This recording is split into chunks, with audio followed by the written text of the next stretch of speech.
Madam Speaker, we are here today again debating a privilege motion, which I've spoken to once before. And we're here because the Liberal government does not want to produce unredacted documents to the RCMP. So, Madam Speaker, I would like to read into the record a list of every Liberal scandal that I could possibly find. Now, fair warning, the list is not exhaustive, and I strongly believe the most rational individuals will believe that the government has not finished adding to the count. Now, traditionally, we would have the 12 days of Christmas, but after 9 years of NDP-Liberal government, I bring you the 68 scandals this Christmas instead. So let's take a walk down scandal lane together as we review the 68 and continuing Liberal scandals. The Aga Khan vacation scandal, the prison needle exchange program, pressuring the Justice Minister to get Liberal donor SNC Lavalin off the hook and firing the Justice Minister for not helping with the cover-up. Some people experience it differently response over groping allegations. The We Charity scandal. Prime Minister assaults NDP MP in the House of Commons. Proroguing Parliament to escape the We Charity scandal. Sending personal protective equipment to China during a pandemic. Giving hundreds of thousands of dollars in ventilator contracts to Liberal Party insider Frank Baylis.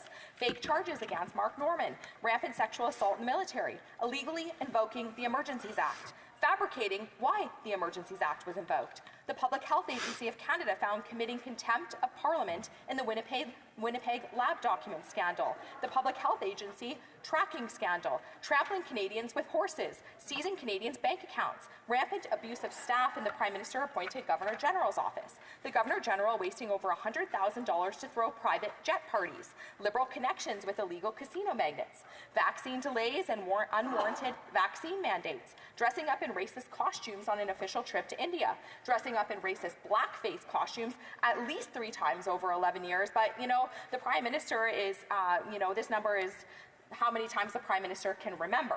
So mass airport delays and cancellations as we continue. Decriminalizing hard drugs. Lowering the flag for half a year. Polluting more in 1 year on his private jet than an average Canadian does in half a lifetime. More than 72 secret order and councils. Sending diplomats to a party at the Russian embassy during the invasion of Ukraine. Having a minister give a $17,000 contract to a Liberal aligned media firm. Letting Thomas Reuters take his chief of staff to the White House press correspondence dinner. The DND minister misrepresents service.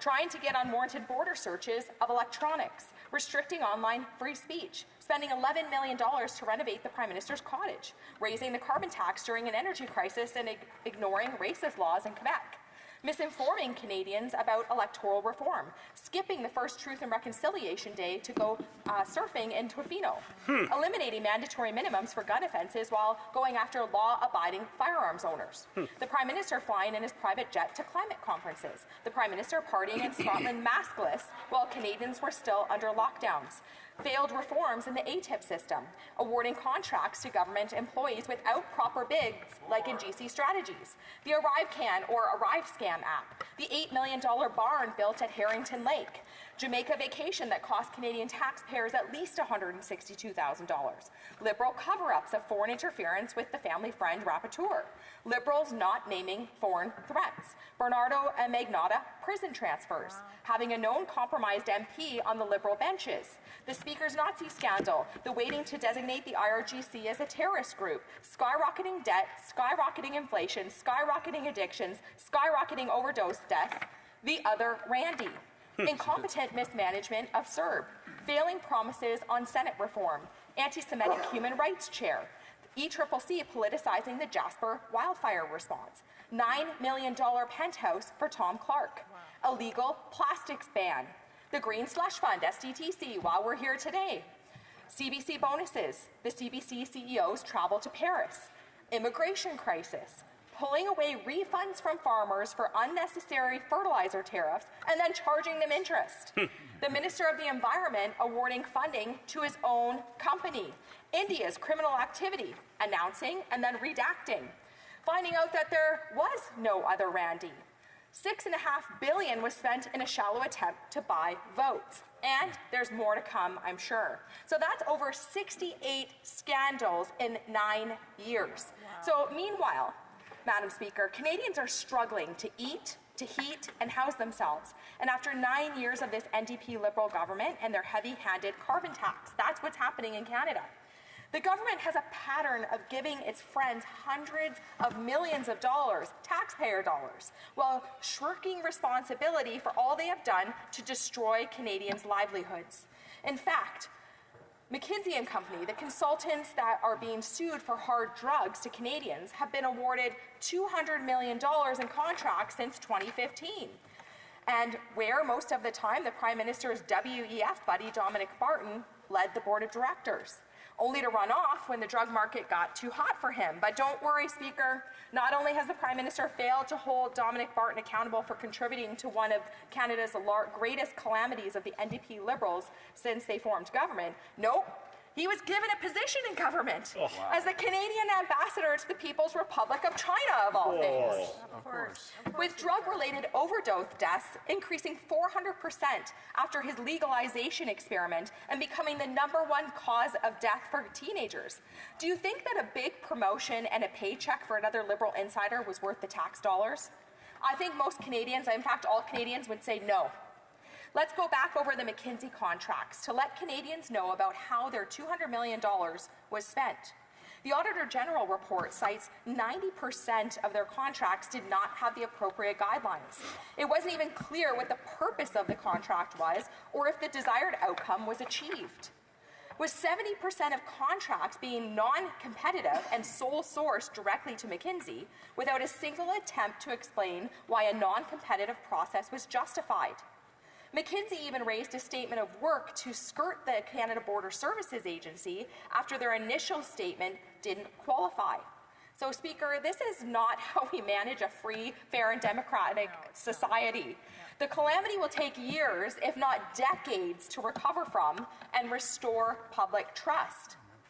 With thousands of Canadians dead and many more addicted to hard drugs, and every Canadian taxpayer robbed, it is certain that this NDP-Liberal government is not worth the crime, the corruption, or the cost. Now, another scandal the incompetent NDP-Liberal government hasn't been involved with, that people are still livid about, is the ArriveCan app. While Canadians struggled through the implications of the pandemic, the NDP-Liberal government managed to waste at least $60 million on an app that didn't work.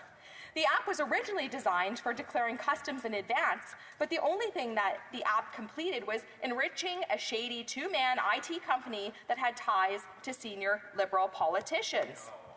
Now, not only did the Prime Minister allow this to take place, he defended it. Initially budgeted at $80,000, the app's cost ballooned to over $60 million. Wow. Now, let's think about that, Madam Speaker. An app that was mimicked by university students in a basement over a weekend somehow cost taxpayers $60 million.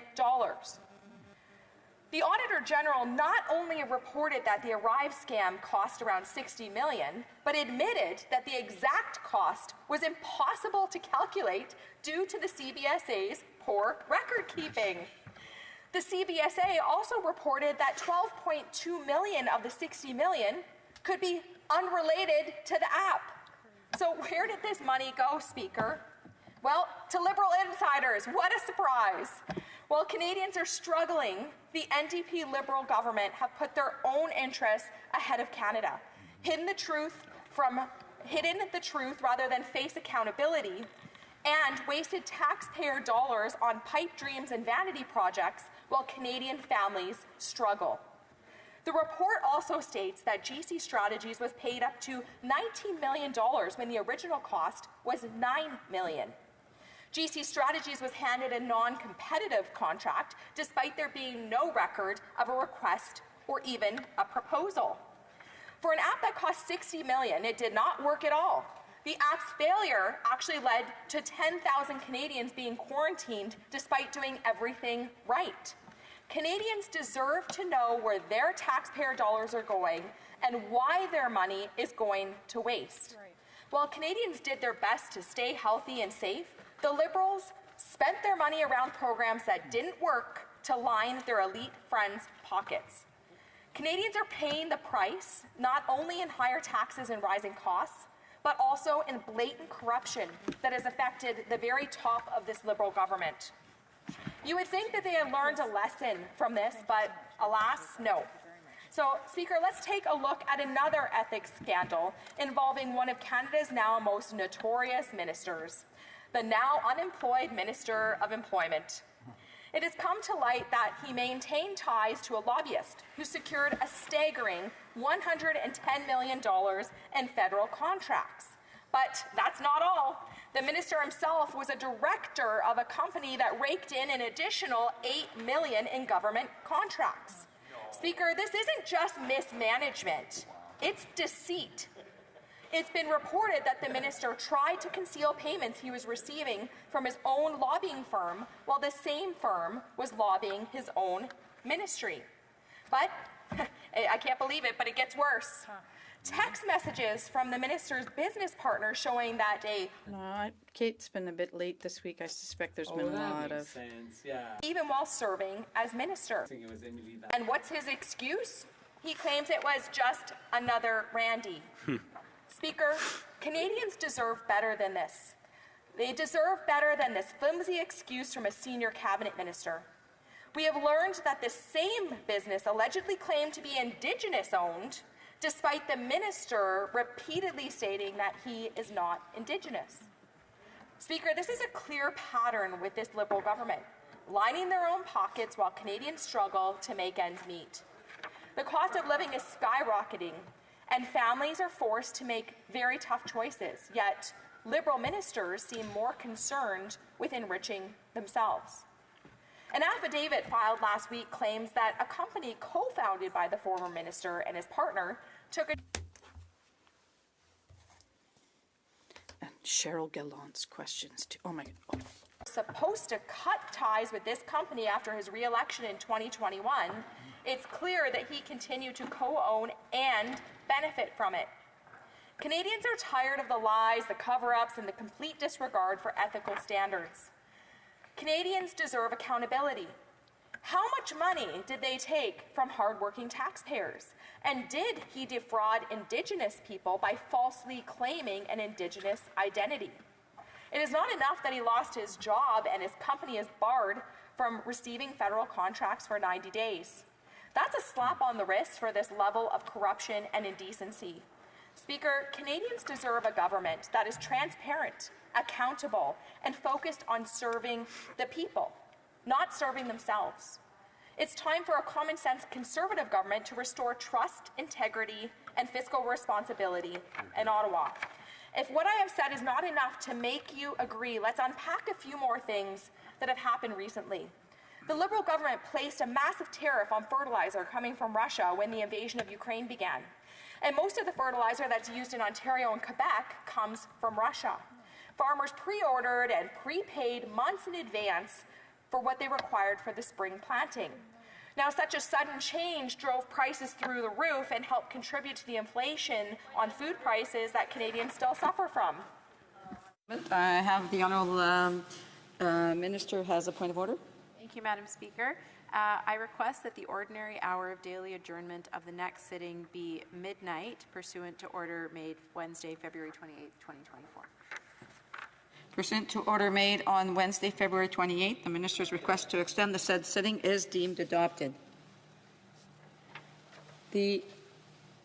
Resuming debate, the Honourable Member has 4 minutes left in her speech. The Honourable Member for Lambton, Kent, Middlesex.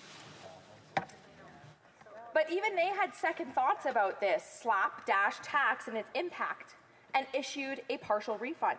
The refund was paid from the government to a distributor who did the honourable thing and returned the money, the refund, directly to farmers. But almost a year later, the government has decided that they want the money back, and they're demanding interest. So fairness seems to only apply for Liberal insiders, Madam Speaker. How fair is it that farmers suffering from poor policy decisions are now on the hook for the NDP-Liberal government being too reprehensible to honour a rebate? Now, recently I had the opportunity to ask bureaucrats from across departments if this action was even legal or where they had received the power to make such a decision. They couldn't answer. One even suggested that it was up to the individual border agents. Speaker, it is beyond ridiculous to suggest that a decision impacting farmers' livelihoods and costing millions of dollars did not follow procedure or was not grounded with a law or policy. And it's absurd for this government to suggest that such a decision would be and could be made by an individual CBSA agent. But in this wacko government, apparently nobody bothered to check first. Now, let's look at the finance minister and her vibe check. That's spelt CHEQUE, for the record. Because yes, now the government is slashing temporarily and spending $6.28 billion in a thinly veiled attempt to buy votes from Canadians who are already earning a six-figure income. Now, one might think that we could take a moment and think to use some of that money to pay off the over $1.2 trillion national debt. But why would they? Going deeper in the hole for showmanship and self-glorification is the ultimate Liberal play, tried and true. So don't take my word for it here. Here's a testimony, Madam Speaker, from a small business owner in my riding named Jeff. And he writes, and I quote, "How does the government expect my small business to take HST off of all of these items in one night? We have to collect the HST December 13th and have it off on December 14th. How am I supposed to manually do this for all the items in a convenience store? It will be easier to close my business for 2 months than to do all of this. This is an absolute joke and a travesty to lay this on small business owners and right before Christmas and for only 2 months. It's going to take me a week to manually change every item. If I get it wrong, I'm going to be charged interest by our government. What an absolute embarrassment of a government, and no wonder no one wants to start a small business anymore." Speaker, small businesses are the backbone of the Canadian economy.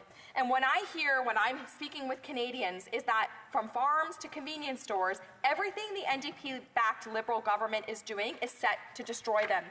Canadians are tired of the relentless, oppressive flood of ineptitude coming from our Prime Minister and his horde of yes men and women. Now, they do not want policy and government run from scribbles off the back of a napkin. Right. They deserve a positive change. They want hope for a better future. They want common sense, and only a Conservative government will give them that. We will axe the tax, letting them keep more of their money that they worked hard for. We will build homes, starting by removing the GST on new builds, which will save people up to $50,000 and get an additional 30,000 homes built every year.